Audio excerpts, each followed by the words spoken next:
जगन्नाथ संस्कृति रे मार्गशीर मास माणबसा गुरुवार को आम समस्ते मानि थाउ एवं प्रत्येक घरे आम माणबसा गुरुवार पालन करिथाउ एवं प्रवासी भारतीय दिवस रे आपण माने देखिबे जे एठारे मध्य माणबसा गुरुवार को किभଳି भाबरे प्राधान्य दिया जाइछि एवं माणबसा गुरुवार किभଳି भाबरे माँ माने पाठ करूछंती सीधा सड़क आपण माने देखि पारथिबे। माँ लक्ष्मी को जो भाई भाव में सजा जाए एवं पूजा कर माणबसा गुरुवार लक्ष्मी पुराण किभଳି भाव में पाठन कर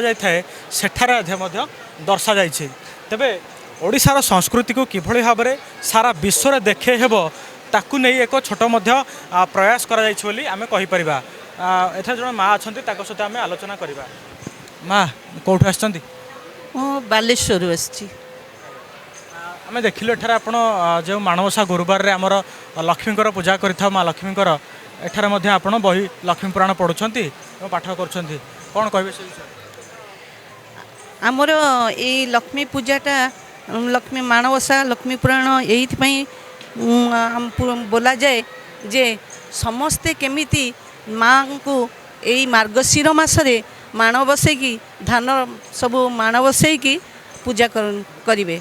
आई लक्ष्मी पूजाटा यही हुए जमिति लक्ष्मी समस्त घर को जाई पूरे पूरे ब्राह्मण ठारू चंडाल पर्यंत समस्त घरे बुलिकी सबू देखती मार्गशीर मासरे कौ माने पूजा करुचंती देखिबे। यही मार्गशीर मासरे माँ माने तांको निज निज घर सब सफा सुतरा करी जोता आग दिन झोटी पकईकी बहुत सूचीमंत करथांती एवं माँ को बसैकी धान द्वारा माणरे धान देकी माणरे बसैकी पूजा आरंभ करथांती। यही पूजाटा एतिकी आमे शिखुचु जे ये पूजा कले एथिरे जाति वर्ण निर्विशेष किछि ये न अभेद न थाए समस्ते समस्ते केमथी एकत्रित यही आमर देश विदेश रे यही लक्ष्मी पूजा जानिबे यही माणबसा लक्ष्मी पूजाटा एठी कार्यक्रमटा एठी करा जाइछि।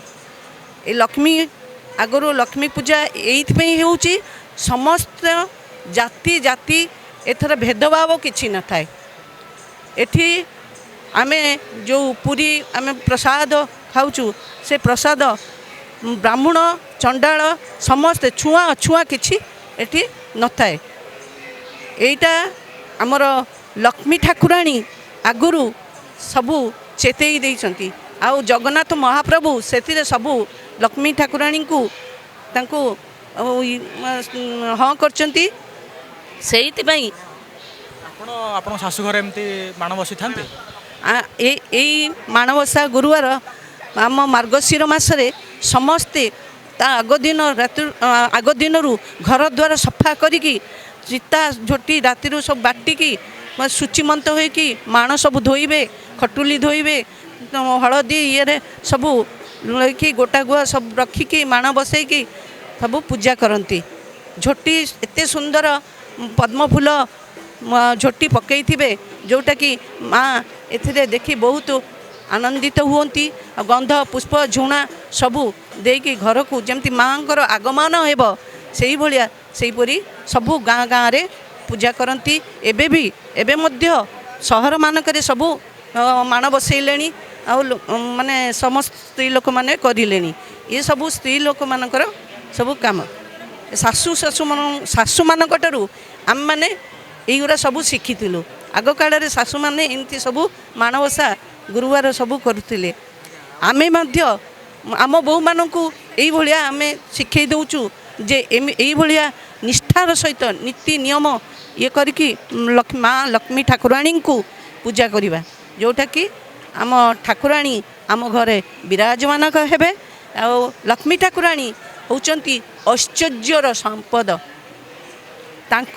से कृपा कले ऐश्वर्य प्रदान करती आ से रागी गले सबू किछि आमर चली जाए।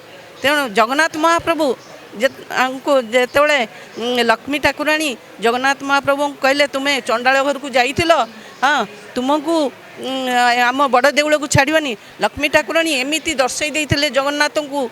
जगन्नाथ महाप्रभु भी बहुत कष्ट भोगी परिशेष ଜଗନ୍ନାଥ ମହାପ୍ରଭୁ ହାରି ଯାଇଥିଲେ ଏବଂ ସେହି ଚଣ୍ଡାଳୀ ଯେତେବେଳେ ଲକ୍ଷ୍ମୀଙ୍କୁ କହିଥିଲେ ଚଣ୍ଡାଳୁମଣି ସେହି ଶ୍ରିୟା ଚଣ୍ଡାଳୀଙ୍କ ହାତରେ ଜଗନ୍ନାଥ ମହାପ୍ରଭୁ ଆମ ପ୍ରସାଦ ସେବନ କରିଥିଲେ।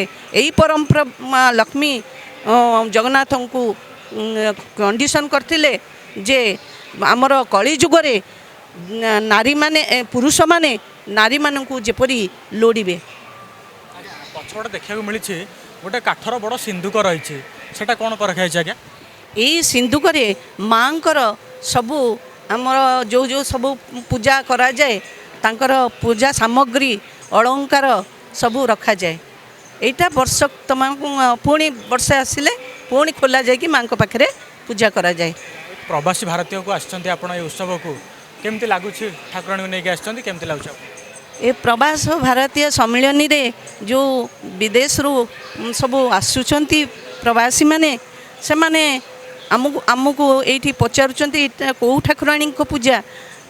ଆମେ ତାଙ୍କୁ ଚେତେଇ ଦେଉଛୁ ଯେ ଏ ମାଣବସା ଲକ୍ଷ୍ମୀ ପୂଜା। ଏଇ ଲକ୍ଷ୍ମୀ ପୂଜା କରିବା ଦ୍ୱାରା ମା ଖୁସି ହେଲେ ବହୁତ ସମ୍ପଦ ଦିଅନ୍ତି, ଯାହାର ପୁତ୍ର ନଥାନ୍ତି ପୁତ୍ରବତୀ ଦିଅନ୍ତି। ଲକ୍ଷ୍ମୀ ଠାକୁରାଣୀ ମଧ୍ୟ ଚଣ୍ଡାଳୀ ଶ୍ରିୟା ଚଣ୍ଡାଳୀଙ୍କୁ ଏତେ ନିଷ୍ଠାର ସହିତ ପୂଜା କରିଥିଲା ବୋଲି ତାକୁ ଧନବତୀ ପୁତ୍ର କରିଥିଲେ। ଏହି ପରମ୍ପରା ରହିଆସିଛି, ଏହି ବିଶ୍ୱାସ ସମସ୍ତଙ୍କ ଭିତରେ ରହିଅଛି, ଆଜି ପର୍ଯ୍ୟନ୍ତ ବି ଚାଲୁଆସିଛି। ବିଦେଶର ଲୋକମାନେ ବି ଏହି ମାଣବସା କରିବା ପାଇଁ ଆମ ଭାରତକୁ ଫେରି ଆସୁଛନ୍ତି ଏବଂ ଭାରତରେ କରୁଛନ୍ତି ଏହି ଲକ୍ଷ୍ମୀ ପୁରାଣର ପଦ ଟିକେ ଆମେ ଶୁଣିପାରିବୁ? ନମସ୍ତେ କମଳା ମାଗୋ ସାଗର ଦୁଲଣୀ, ନମସ୍ତେ ନମସ୍ତେ ଲକ୍ଷ୍ମୀ ବିଷ୍ଣୁଙ୍କ ଗରଣୀ, ନମସ୍ତେ କମଳା ମାଗୋ ଅତି ଦୟାବତୀ,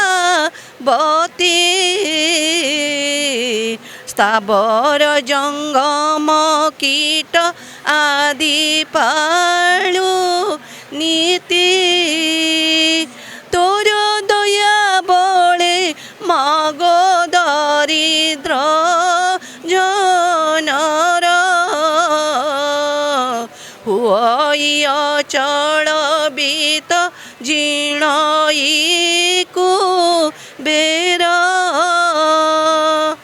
ତୋର ଦ୍ରୋହୀ ଜନେ ମାଗ ଅନନ ମିଳଇ, ଯେତେ ଅରଜିଲେ କେବେ ପେଟ ନ ପୁରଇ। ଏତେ ଦେଶ ବାହାର ଲୋକ ଆସୁଛନ୍ତି, ଲକ୍ଷ୍ମୀ ପୁରାଣ ଗାଉଛନ୍ତି, କେତେ ଖୁସି ଲାଗୁଛି ମ୍ୟାଡ଼ାମ୍? ଦେଶ ଭାରତରୁ ଆମର ଦେଶ ବିଦେଶ ଯେଉଁ ଆସୁଛନ୍ତି ସେମାନେ ବି ମୋତେ ମାଗୁଛନ୍ତି ଏଇଟା କେମିତି ପଢ଼ାଯାଏ। ଏଇଠି ଉପରକୁ ଆଗେଇ ଆସୁଛନ୍ତି, ଏଇ ବହି ନେଇକି ସ୍ୱର ପଚାରୁଛନ୍ତି ଆଉ ନିଜେ ପଢ଼ିକି ଯାଉଛନ୍ତି ସାଙ୍ଗରେ। ବହୁତ ବହୁତ ଧନ୍ୟବାଦ ମ୍ୟାଡ଼ାମ୍।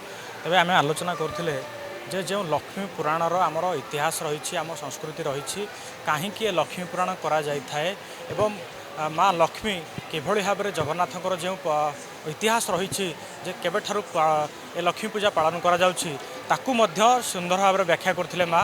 ଏବଂ ଏହି କଳା ସଂସ୍କୃତିକୁ କିଭଳି ଭାବରେ ଜଗନ୍ନାଥ ସଂସ୍କୃତିକୁ ବିଶ୍ୱ ଦରବାରରେ ଆଗକୁ ପରିଚିତ ହେବ ତାକୁ ମଧ୍ୟ ଏକ ବଡ଼ ପ୍ରୟାସ କରାଯାଇଛି।